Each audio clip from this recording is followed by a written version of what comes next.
Sir ఇప్పుడు బంగారం రేట్లు పెరిగిపోయినాయని అందరూ బాధపడుతున్నారు. సో, వెండి గురించి ఎవరు ఆలోచించట్లేదు. సో, ఇప్పుడు బంగారం రేట్లు ఇలా పెరుగుతూ ఉంటే ముందు ముందు వెండి రేట్ల పరిస్థితి అంటే ఏం చెప్తారు దాని గురించి? అవెలా ఉండబోతాయి? అవి కూడా ఇంతేనా ఇంకా? మొత్తం పరిస్థితులు మారిపోతాయి. ఈసారి సపోజ్ యూఎస్‌లో ఇంట్రెస్ట్ రేట్స్ తగ్గిపోయాయనుకోండి. ఎందుకంటే అది అవకాశం ఉంది.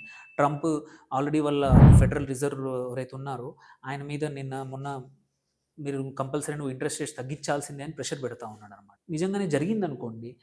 సడెన్‌గా అక్కడి నుంచి మార్కెట్ నుంచి యూఎస్ మార్కెట్ నుంచి ఇన్వెస్ట్‌మెంట్స్ ఇండియా లాంటి స్టేబుల్ మార్కెట్ రావచ్చు.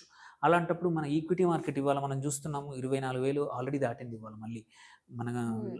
ఒక లాస్ట్ మంత్ కన్నా ఆల్రెడీ స్టాక్ మార్కెట్ వండర్‌ఫుల్‌గా పెర్ఫార్మ్ చేస్తుంది. లాస్ట్ 1 మంత్ నుంచి ప్రాబబ్లీ ఇట్లాంటి పరిస్థితి జరిగిందనుకో, అక్కడ ఇంట్రెస్ట్ రేట్స్ పడిపోతే సడెన్‌గా మనది మళ్ళీ 26, 27,000 పెరిగే అవకాశం ఉంది. సడెన్‌గా ఇన్ని రోజులు గోల్డ్ అన్నది అందరూ మళ్ళీ స్టాక్ మార్కెట్ మాట్లాడతారు. సో, అందుకే పోర్ట్‌ఫోలియోలో ఎప్పుడు కూడా ఏది కూడా ఒకవైపు మొత్తం హెవీగా పెట్టొద్దు.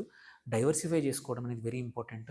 గోల్డ్‌తో నింపొద్దు, రియల్ ఎస్టేట్‌తో నింపొద్దు, ఈక్విటీతో నింపొద్దు. మనం రూ. 100 మన దగ్గర ఉంటే ఒక 10, 15 వరకే సిల్వర్, గోల్డ్‌లో పెట్టి, ఒక 30, 40% రియల్ ఎస్టేట్‌లో పెట్టుకొని, ఒక 30, 40% ఈక్విటీలో పెట్టుకొని, ఒక 20% ఎప్పుడైనా సేఫ్టీ కోసమని ఎఫ్‌డీలో పెట్టుకుంటే పోర్ట్‌ఫోలియో అనేది స్టేబుల్‌గా ఉంటుంది. మార్కెట్స్ హెచ్చుతగ్గుల్లో ఎప్పుడైనా సరే ఏదో ఒకటి కాపాడుతా ఉంది. సపోజ్ మనది అంతా గోల్డ్ ఉంటే గోల్డ్ పడిపోయిందనుకోండి, మనం వాల్యూ పడిపోతుంది. అందుకోసమే పోర్ట్‌ఫోలియో అనేది డైవర్సిఫైడ్ ఉంటే ఎంత పెరిగినా, ఎంత నష్టమొచ్చినా మిగిలింది కాపాడుతుందనమాట. సో, అందుకే డైవర్సిఫికేషన్ వెరీ ఇంపార్టెంట్.